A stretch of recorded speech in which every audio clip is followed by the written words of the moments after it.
Salam əziz izləyicilər. Bugünkü buraxılış imtahanından Azərbaycan dili fənnindən B variantındakı suallarla tanış olaq.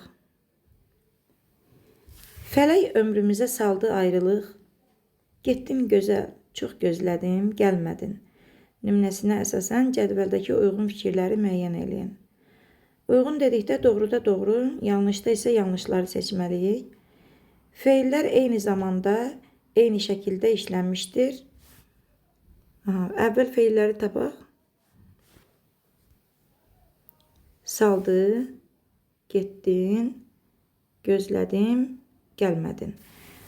Nümunədə 4 feil işlənmişdir. 4 feilin 4'ü də şuhudi keçmiş zamandadır. Zaman şəkilsi eşidən kimi elə bilirik ki, bütün feillər xəbər şəklindədir. Deməli, burada birinci bəndimiz doğru bənddir. Hal şəkilçisinin tələbi ilə söz kökünə sait düşmüş isim tamamlıq vəzifəsindədir. Saiti düşmüş ömrümüzə sözüdür, alınma sözdür. Biz bilirik ki, alınma sözlərə həm mənsubiyyət, həm də hal şəkilçiləri artırılanda söz kökündəki sait düşür. Amma burada hal şəkilçilərini deyir, xeyr, burada mənsubiyyət şəkilsinə görə söz kökündəki sait düşür. Çünki sözə birinci mənsubiyyət şəkilçisi qoşulmuşdur. Ona görə ikinci bənd burada doğru deyil. Müraciət bildirən söz isimləşmiş nitq hissəsi ilə ifadə olunmuşdur. Müraciət bildirən söz gözəl sözüdür, xitabdır.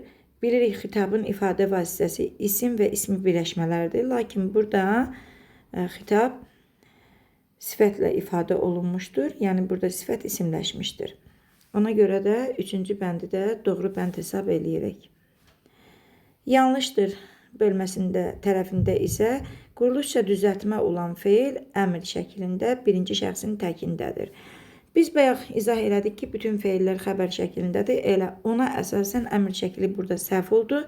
Quruluşca düzəltmədir. Bəli, gözlədin düzəltmədir. Birinci şəxsin təkindədir. Bunlar doğru olsa da feillər əmr şəklində deyil, xəbər şəklindədir. Yanlışda dördüncü bəndimiz doğru oldu. Digər nümunələrə baxaq. Kəmiyyət zərfi zərflik vəzifəsində işlənmişdir. Kəmiyyət zərfi burada çox zərfidir, feilə aiddir. Elə miqdar zərfliyi vəzifəsində də çıxış eləmişdir. Doğru cavabdır. İsmin eyni halında olan sözlərdən biri mübtəda vəzifəsində çıxış etmişdir. İsmin eyni halında olan sözlərdən birini deyir.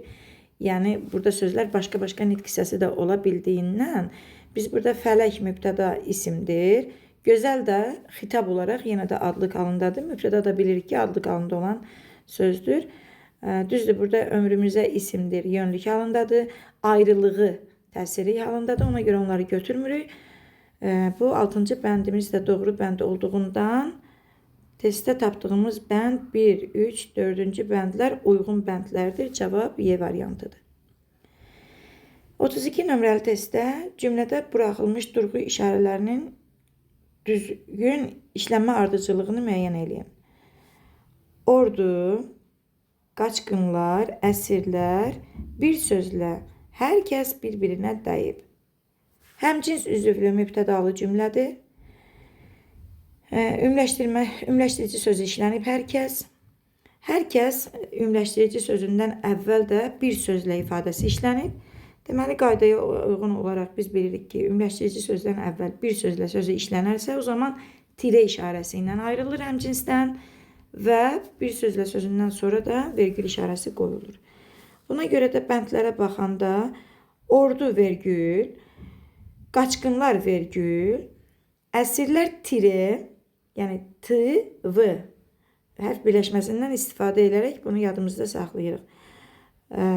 Bir sözlə sözündən sonra da vergül, uyğun bənd elə C bəndidir. Xəbəri icbar növdə olan hansı cümlələrin tərkibində hərəkətin subyekti və obyekti yoxdur? Həmişə həvəslə yazdırırlar. Yazdırırlar icbar növdədir. Həmçinin onu deyim ki, asan yolla biz burada xəbərlərə baxaq. Hansı xəbər icbar növdə deyilsə, heç o bəndi götürmürük. Yəni, işimiz asan olsun deyə. Yazdırır icbardır, yazdırırlar icbardır. Qeyri-müəyyən şəxsli cümlədir həm də. Həmişə və həvəslə burada zaman və tərz zərfliyi işlənib, tərz hərəkət zərfliyi. Amma obyekt yoxdur, subyekt də yoxdur. Yəni olsaydı ki, məktubu dostuna həmişə həvəslə yazdırırdılar, bu olardı.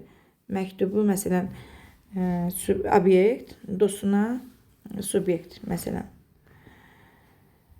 Ona görə də bu cümlənin birinci bəndini götürürük doğru bənd kimi. Əlbəttə, yenə vaxtında dəyişdirməlisiniz. Dəyişdirməlisiniz icbar deyil və burada obyekt də, subyekt də yoxdur.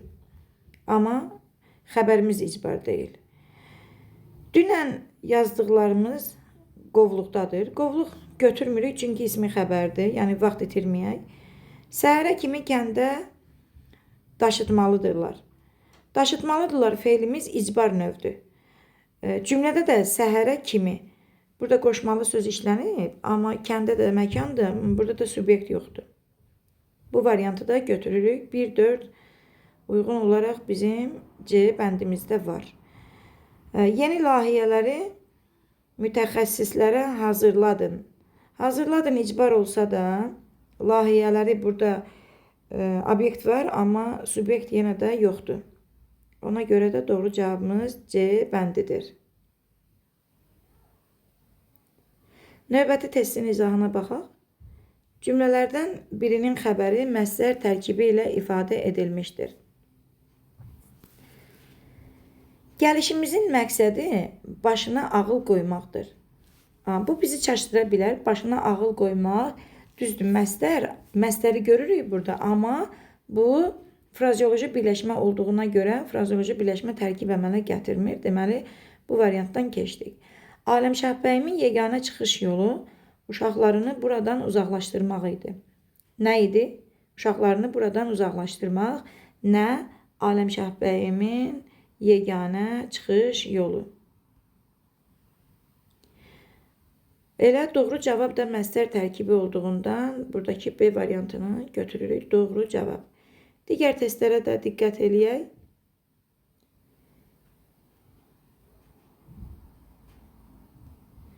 İndi Mədinənin bacısının həyatdakı ən böyük arzusu oxumaq idi. Oxumaq idi məsdərdir və sadə feildir, məsdər formasındadır, tərkib deyil.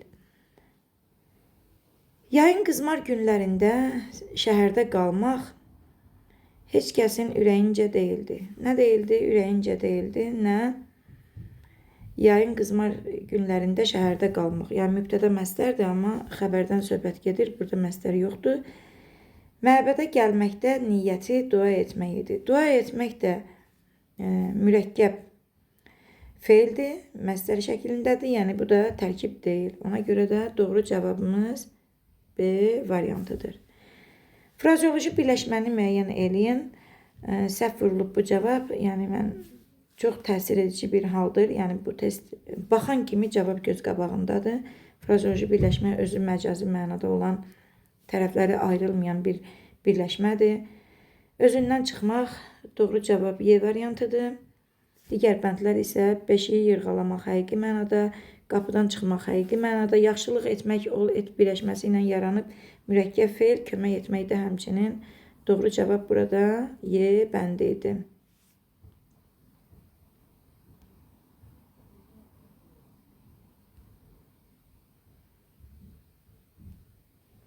Növbəti testimiz hansı nümunədə altından xətt çəkilmiş söz həm xitab, həm də mübtəda kimi düşünülə bilər.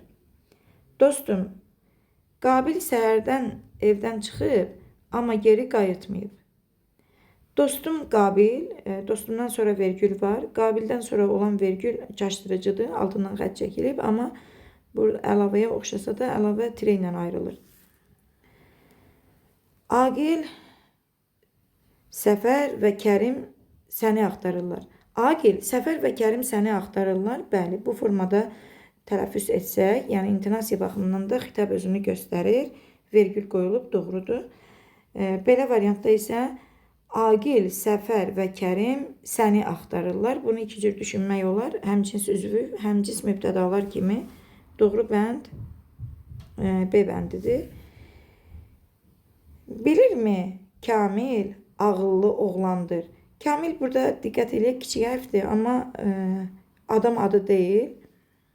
Ona görə də xitab ola bilməz, təyin kimi gedir. Həmcins təyinlərdir burada. Qədir, xahiş edirəm ki, mənim fikirlərimə hörmətlə yanaşasan, yüksək tonla deyilir, xitabdır, müraciət formasıdır.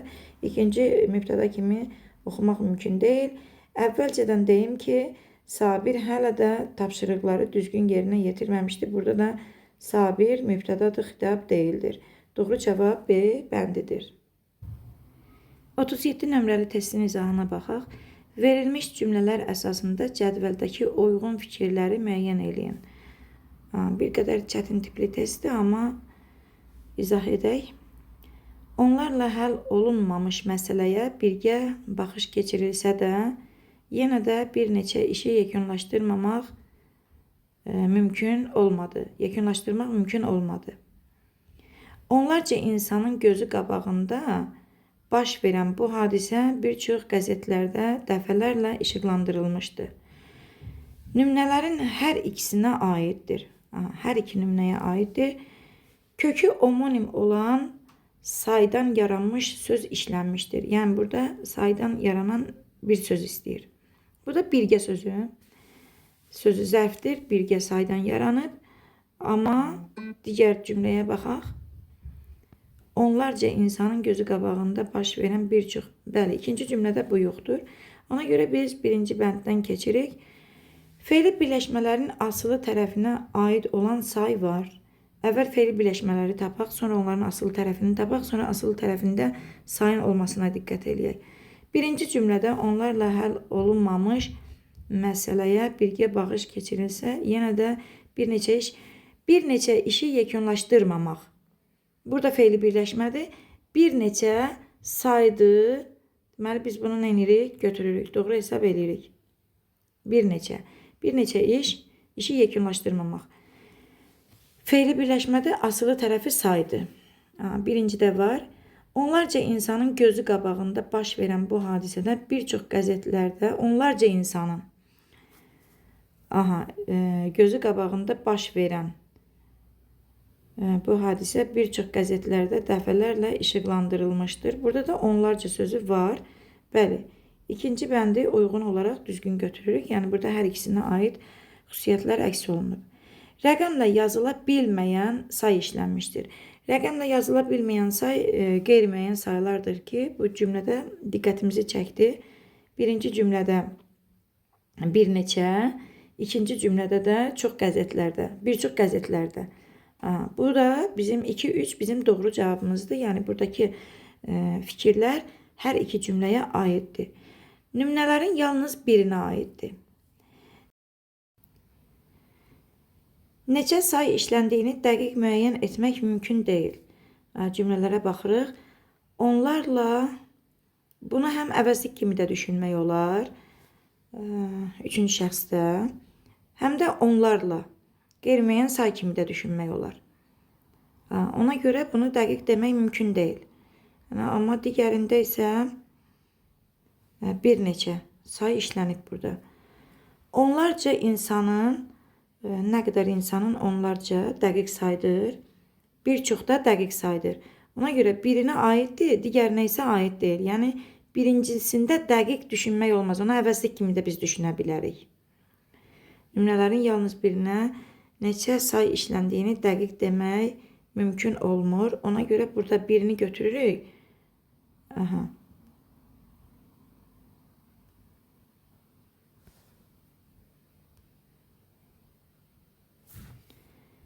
Təyin vəzifəsində olan qeyri-müəyyən miqdar sayı tamamlığı izah edir.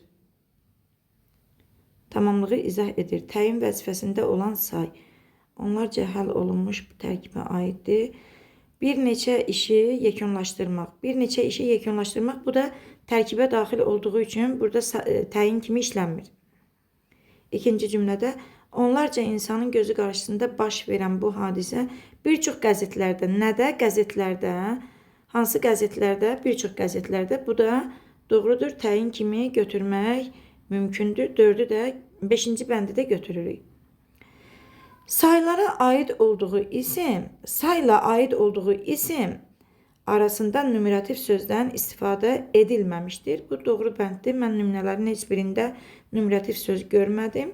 Sayla isim bir neçə iş, qeyri-müəyyən miqdar sayından sonra gələn isimlər arasında numerativ söz işlənə də bilmir. Bir çox qəzetlərdə. Bu da həmçinin. Ona görə 5 də burada bu varianta tələbə uyğundur. Ona görə də bunu heç birini götürmürük. Yəni, əslində hər ikisində bu yoxdur. Ona görə 6-cı bənd bura uyğun deyil. Doğru cavab Y bəndimizdir. Fonetik təhlillə bağlı növbəti sualımız. Nümunədə üzərində rəqəm yazılmış sözlərin fonetik xüsusiyyətlərinə aid uyğunluğu müəyyən eləyin. Yazılışı ilə deyilişi fərqlənmir. Adı sənət tariximizin ən parlaq səhifələrində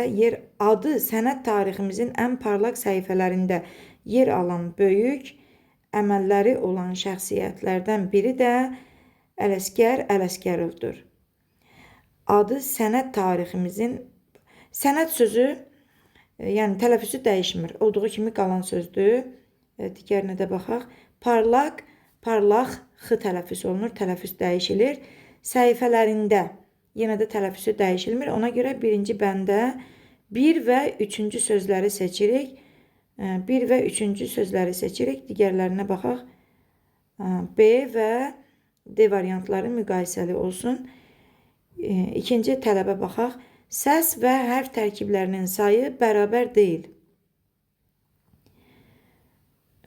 Sənət getdi, parlaq getdi, səhifələrində sözü getdi. Böyük şəxsiyyətlərindən. Şəxsiyyət sözündə şəxs sözün kökü iyyət şəkilçi olduğundan bir y orada ixtisar olunur tələffüzdə.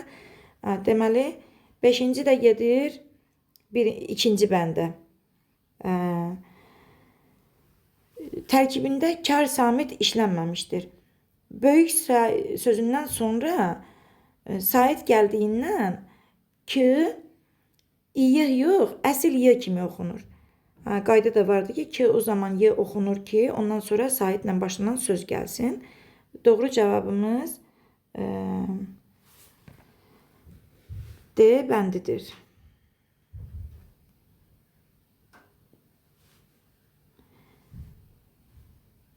Gedib xaricdə təhsil artırar cümləsində nöqtələrin yerinə hansı sözlər yazılsa, mürəkkəb cümlə yaranar. Burada həmcins xəbərli cümlələrlə tabesiz mürəkkəb cümlələri müqayisəli şəkildə bizə öyrədir. Qayıdıb vətəndə işləyər. O gedib xaricdə təhsilini artırar və qayıdıb vətəndə işləyər. Burada mürəkkəb cümlə yaranmır. Sadə həmcins xəbərli cümlədir.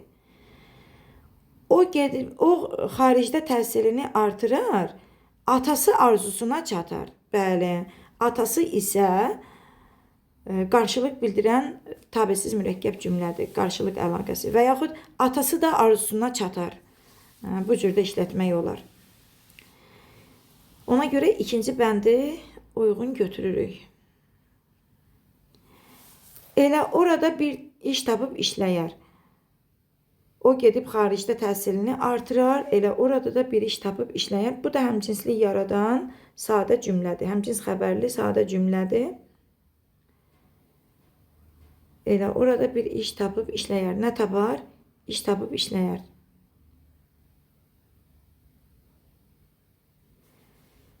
O gedib xaricdə təhsilini artırar, biliyi xalqına gərəkli olar. Tam mürəkkəb cümlədir, tabesiz mürəkkəb cümlə yaranır. İkinci cümlənin də qrammatik əsası kimi biliyi mübtəda olur, gərəkli olar da xəbərdir. Yəni 2, 4-cü bəndləri burada uyğun götürürük. Cavab elə doğrudur. A bəndidir. Maraqlı testidir. Növbəti testin izahına baxaq. Dünənki yarışın qalibi Səlim nə isə söyləyərək otaqdan çıxdı. Dünənki yarışın qalibi Səlim Nə isə söyləyərək otaqdan çıxdı nümunəsi ilə bağlı doğru fikirləri göstərin, müəyyən eləyin. Fe'li birləşmənin işləndiyini əminliklə söyləmək olmaz. Fe'li birləşmə burada barbar bağırır. Nə isə söyləyərək otaqdan çıxdı. Nə tərzdə otaqdan çıxdı? Ona görə bu doğru cavab deyil. Yəni bunu saymaq olmaz. Tünd qara hərflə verilmiş söz sintaktik əlaqədə yalnız əsas tərəfdir. Tünd qara hərflə yazılmış söz Səlim cümlənin mübtədasıdır. Cümlənin mübtədası həm xəbərlə əlaqədə əsas tərəfdir. Yəni çıxdı. Kim? Səlim. Səlim mübtədadır. Əsas tərəfdir. Mübtəda həm də təyinlə əlaqədə də asılı tərəf olur. Dünənki yarışın qalibi. Səlim. Hansı Səlim? Yarışın qalibi. Hansı yarışın? Dünənki yarışın. Burada təyin təyinə aiddir. Amma hər halda yenə də bu doğru bənddir. Tünd qara hərflə verilmiş söz sintaktik əlaqədə yalnız əsas tərəfdir. Bu bizim doğru bəndimizdir.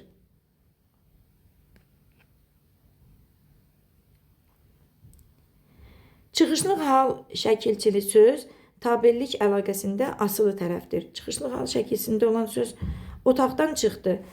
Bəli, idarə əlaqəsidir. Biz qabaq bunu belə keçərdik. Ümumiyyətlə tamamlıq deyil. Haradan çıxdı? Otaqdan çıxdı. Xəbərlə sintaktik əlaqədə əsas tərəfdir. Üzr istəyirəm, asılı tərəfdir. Üçü də götürürük, doğru bənddir. Haqqında danışılan cümlədən çıxarılsa, haqqında danışılan mübtədadır. Yəni bu söz, bu ifadə yalnız mübtədaya aiddir. Haqqında danışılan cümlədən çıxarılsa, ismi birləşmə, uzlaşma əlaqəsində əsas tərəf olar. Dünənki yarışın qalibi Səlim.